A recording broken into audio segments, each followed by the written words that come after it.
ایسے اعمال کا میں ذکر کرتا ہوں جن کے کرنے سے اللہ تعالیٰ حج اور عمرے کا اجر عطا فرماتا ہے. حالانکہ حج یا عمرہ کیا نہیں ہے، لیکن وہ ایسا عمل کر لیا ہے کہ اس کی برکت سے اللہ تعالیٰ حج اور عمرے کا اجر عطا فرما دیتے ہیں. ایک امام ہیں، ان کا نام ہے سفیان بن عیینہ رحمہ اللہ تعالیٰ. انہوں نے 81 حج کیے تھے. لوگوں نے ان سے پوچھا کہ آپ نے اتنے حج کر لیے ہیں، کیا اس میں راز ہے؟ کہتے میں جب بھی حج کرنے کے لیے جاتا تو میں اللہ سے دعا کرتا یا اللہ آخری چکر نہ بنانا. کہتے کہ میں حتیم میں کھڑے ہو کر اور ملتزم کے ساتھ چمٹ کر میں دعا کرتا تو اللہ تعالیٰ اپنی رحمت کے ساتھ مجھے ہر سال ہی حج پر بلا لیا کرتا تھا. 81 حج کیے اور آپ صلی اللہ علیہ وسلم نے فرمایا جب کوئی آدمی حج کر کے واپس آ رہا ہوتا ہے تو ایسے ہوتا ہے جیسی ماں کے پیٹ سے آج ہی باہر آیا ہے. یعنی کیا مطلب ہے؟ سارے کے سارے اس کے گناہوں کا خاتمہ کر دیا جاتا ہے، اس کے سارے گناہوں کو اللہ تعالیٰ مٹا دیتے ہیں.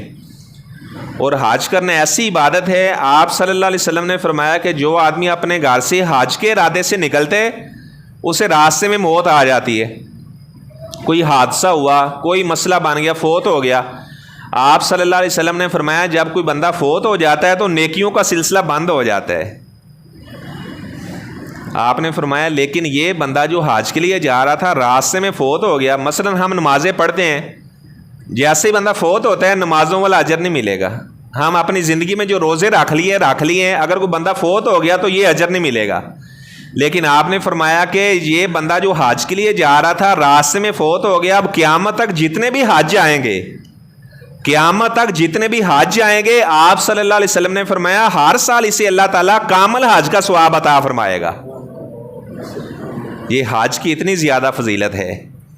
اور آپ صلی اللہ علیہ وسلم نے فرمایا جس آدمی نے فجر کی نماز جماعت کے ساتھ پڑھی اسی جگہ پر بیٹھا رہا حتیٰ تطلع الشمس، حتیٰ کہ سورج طلوع ہو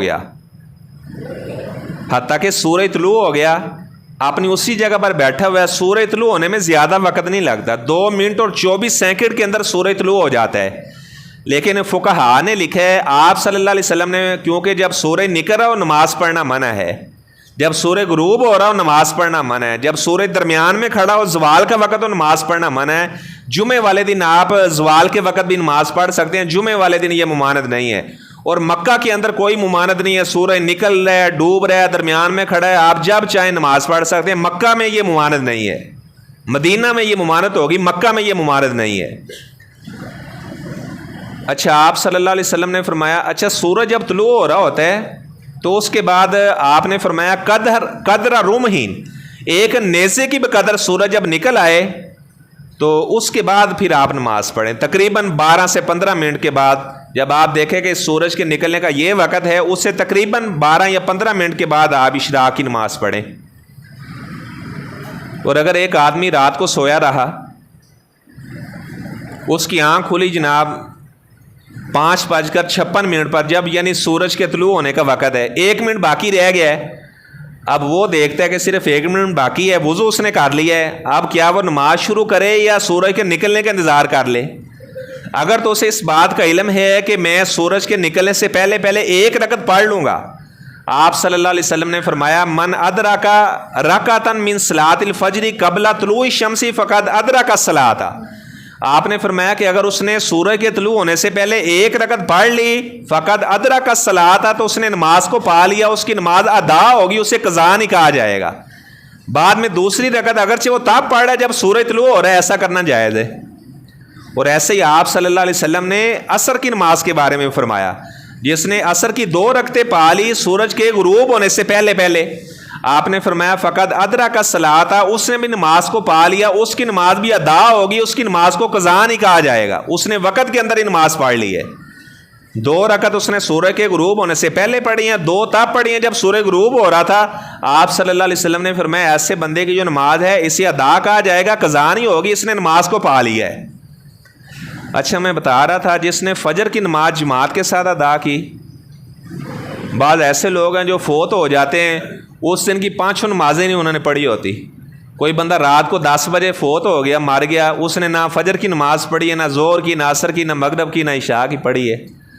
اگر کوئی بندہ ظہر اور عصر کے درمیان میں فوت ہوتا ہے تو اس نے فجر کی نماز پڑھی ہو تو کتنی اس کے لیے فخر کی بات ہے، کیونکہ اللہ کے فرشتے آتے ہیں، وہ ساری رات ہمارے ساتھ رہتے ہیں، وہ نام لکھتے ہیں جو نمازیں پڑھنے کے لیے آتے ہیں۔ عصر کے وقت ان کی ڈیوٹی بدل جاتی ہے، جب اللہ کے پاس جاتے ہیں تو اللہ تعالیٰ پوچھتے ہیں میرے بندوں کو کیسا آپ نے پایا ہے، کیا کر رہے تھے؟ وہ کہتے ہیں یا اللہ جب گئے تھے تب بھی نماز پڑھ رہے تھے، جب واپس آئے ہیں تب بھی نماز پڑھ رہے تھے۔ یہ نماز پڑھنا بہت فضیلت والا عمل ہے۔ اگر کوئی بندہ نماز نہیں پڑھتا، اس کی زندگی میں نماز نہیں ہے۔ ایک ہے کہ جماعت کے ساتھ چلو نہیں پڑھ سکتا، ایک یہ ہے کہ چلو نماز نہیں پڑھی بعد میں اس کی قضا دے لیتا ہے۔ بعض ایسے لوگ ہیں جن کے ذہن میں قضا والا بھی کوئی چکر نہیں ہوتا، وہ جناب نمازیں پڑھتے ہی نہیں ہیں۔ ایک ہے چلو وقت پر آدمی نماز نہیں پڑھ سکا، کوئی شرعی عذر تھا، بعد میں اس کی قضا کر لیتا ہے۔ ایک یہ کہ اسے پڑھنا ہی نہ، اسے چھوڑ ہی دینا۔ نمازوں کو ضائع کرنا، ایسا آدمی کبھی نہ دنیا میں کامیاب ہو سکتا ہے نہ آخرت میں فلاح پا سکتا ہے۔ اور بعض اللہ کے بڑے نیک بندے ہوتے ہیں، وہ کہتے ہیں یار کاروبار جائے جہاں مرضی، ہم نے تو نماز پڑھنی ہے، اپنا فوراً کاروبار وائنڈ اپ کر کے وہ نماز پڑھنے کے لیے آتے ہیں۔ آپ صلی اللہ علیہ وسلم نے فرمایا فجر کی نماز جماعت کے ساتھ پڑھتے اسی جگہ پر بیٹھا رہا۔ ایک اور بھی آپ کو میں فضیلت والی حدیث سنا دیتا ہوں۔ آپ صلی اللہ علیہ وسلم نے فرمایا کہ جو فجر کی نماز پڑھ کر اسی جگہ پر بیٹھا رہا، کسی سے بات نہیں کرتا، اور وہ 7 مرتبہ پڑھتا ہے اللہم اجرنی من النار، یا اللہ مجھے آگ سے بچا لینا، 7 مرتبہ پڑھتا ہے۔ آپ نے فرمایا کہ ایسے آدمی کو اللہ تعالیٰ پھر اعلان فرماتے ہیں کہ ایسے آدمی کو میں نے جہنم کی آگ سے آزاد کر دیا ہے، میں نے اسے بری کر دیا ہے۔ 7 مرتبہ فجر کے فرض پڑھنے کے بعد اسی جگہ پر بیٹھ کر کسی کے ساتھ بات کرنے سے پہلے یہ پڑھنا، تو ایسے آدمی کی گردن کو جہنم کی آگ سے آزاد کر دیا جاتا ہے۔ آپ صلی اللہ علیہ وسلم نے فرمایا اسی جگہ پر بیٹھا رہا۔ جو بندہ نماز پڑھنے کے بعد اسی جگہ بیٹھا رہتا ہے جب تک اس کا وضو نہیں ٹوٹتا، اللہ کا فرشتہ اس کے لیے دعا کرتا رہتا ہے، اللہ مغفر لہ، یا اللہ اسے معاف کر دینا، ورحمہ، یا اللہ اس پہ رحم کرنا۔ ایک تو فرشتوں کی بندہ دعائیں لے رہا ہے، اور دوسرا آپ نے فرمایا جب سورج نکل آیا تو اشراق کی 2 رکعتیں پڑھتے۔ آپ نے فرمایا لہو اجر حجۃ و عمرۃ، آپ نے فرمایا کہ اسے اللہ تعالیٰ تامتن تامتن تامتن، یہ گارنٹی وہاں پر نہیں ہے جو حج کرنے کے لیے چلا جاتا ہے۔ آپ نے فرمایا جس نے اس طرح اشراق کی 2 رکعت پڑھ لی، اللہ تعالیٰ اسے مکمل مکمل مکمل 3 دفعہ آپ نے فرمایا ہے، اللہ تعالیٰ اسے مکمل مکمل مکمل حج اور عمرے کا اجر اللہ تعالیٰ فرما دیتے ہیں۔ اور جو جمعے کی نماز کے لیے آنا ہے، یہ کتنا فضیلت والا عمل ہے۔ سنن ابی داؤد کی یہ روایت ہے، اور میں نے آپ کو پچھلے جمعے میں بتایا تھا کہ ہمارے بر صغیر والوں کے لیے بڑے فخر اور اعزاز کی بات ہے۔ امام ابو داؤد، یہ امام ابو داؤد نام کے بھی 2 بندے ہیں، ایک ابو داؤد طیالسی ہیں، انہوں نے مسند ابو طیالسی لکھی ہے، اور ایک ہے سنن ابی داؤد لکھنے والے یعنی امام ابو داؤد سلیمان بن اشعث سجستانی رحمہ اللہ۔ یہ امام ابو داؤد رحمہ اللہ بلوچستان کے علاقے سجستان کے رہنے والے تھے۔ یہ اللہ تعالیٰ نے ہمارے اس ملک پاکستان کو اعزاز بخشا ہے کہ سیاہ ستہ کی حدیث کو جمع کرنے والے وہ آپ کے علاقے میں رہنے والے تھے۔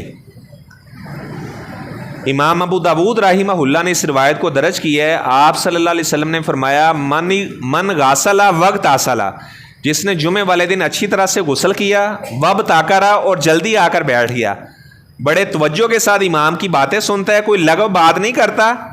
آپ صلی اللہ علیہ وسلم نے فرمایا جتنے قدم وہ اپنے گھر سے چل کر آیا ہے، بکلی خطوتین، آپ نے فرمایا ہر قدم کے بدلے، آپ اندازہ لگائیں جتنے قدم، اگر کوئی گاڑی پر آیا ہے یا سواری پر آیا تو وہ بھی قدموں کا اندازہ لگایا جا سکتا ہے۔ آپ نے فرمایا اسے ہر قدم کے بدلے اللہ تعالیٰ 1 سال کے روزوں کا اور 1 سال کی تہجد پڑھنے کا اجر عطا فرماتے ہیں۔ آپ اندازہ لگائیں کتنا بڑا اجر ہے۔ جو آدمی جمعے والے دن غسل کرتا ہے، اچھے کپڑے پہنتا ہے، خوشبو لگاتا ہے، امام کا اگر خطبہ سنتا ہے، ہر قدم کے بدلے 1 سال کے روزوں کا، اس کی سند بھی بالکل صحیح ہے، 1 سال کے روزوں کا اور 1 سال تہجد کی نماز پڑھنے کا اللہ تعالیٰ اسے اجر عطا فرماتے ہیں۔ اور ایسا یہ ہم جو فرضی نماز پڑھتے ہیں، اس کے بعد 33 مرتبہ سبحان اللہ، 33 مرتبہ الحمدللہ، 34 مرتبہ اللہ اکبر پڑھتے ہیں۔ آپ صلی اللہ علیہ وسلم کے پاس کچھ لوگ آئے، غریب لوگ آئے، کہنے لگے جی جو مالدار ہمارے بھائی ہیں وہ نمازیں پڑھتے ہیں، ہم بھی پڑھتے ہیں، وہ روزے رکھتے ہیں، ہم بھی رکھتے ہیں، فرق یہ ہے کہ وہ حج کرتے ہیں، عمرہ کرتے ہیں، صدقہ کرتے ہیں، ہم نہیں کر سکتے، ہمارے پاس وسعت نہیں ہے، سواریاں نہیں ہے کہ حج کرنے کے لیے جائیں، عمرہ کرنے کے لیے جائیں۔ آپ نے فرمایا کہ میں تمہیں ایک عمل بتا دیتا ہوں، اگر تم وہ عمل کرو گے تو اللہ تعالیٰ تمہیں حج کرنے کا، تمہیں عمرہ کرنے کا، تمہیں صدقہ کرنے کا، حالانکہ حج عمرہ کر نہیں رہا ہے، اللہ تعالیٰ آپ کو اجر عطا فرمائے گا۔ انہوں نے کہا جی اللہ کے رسول صلی اللہ علیہ وسلم ضرور بتائیں۔ تو آپ صلی اللہ علیہ وسلم نے فرمایا ہر فرضی نماز کے بعد ثلاثۃ و ثلاثین 33 مرتبہ آپ نے فرمایا سبحان اللہ پڑھنا، 33 مرتبہ الحمدللہ پڑھنا اور 34 مرتبہ اللہ اکبر پڑھنا۔ آپ نے فرمایا حج کرنے کا، عمرہ کرنے کا، صدقہ کرنے کا اجر ملے گا، بخاری شریف کی روایت ہے۔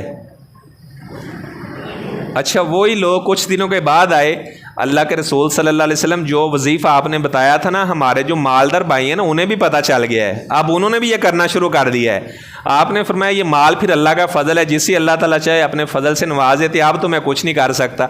اب اگر وہ بھی کریں گے تو انہیں بھی اللہ تعالیٰ حج کرنے کا، عمرہ کرنے کا، صدقہ کرنے کا اللہ تعالیٰ اجر عطا فرمائے گا۔ اللہ تعالیٰ سے میں دعا کرتا ہوں جتنے ایسے اعمال میں نے بیان کیے ہیں جن کے کرنے سے اللہ تعالیٰ تہجد کی نماز کا اجر عطا فرماتا ہے، اس طرح اللہ تعالیٰ حج اور عمرے کا اجر عطا فرماتا ہے، اللہ تعالیٰ ہمیں اس طرح اعمال کرنے کی توفیق عطا فرمائے۔ وآخر دعوانا ان الحمد للہ رب العالمین۔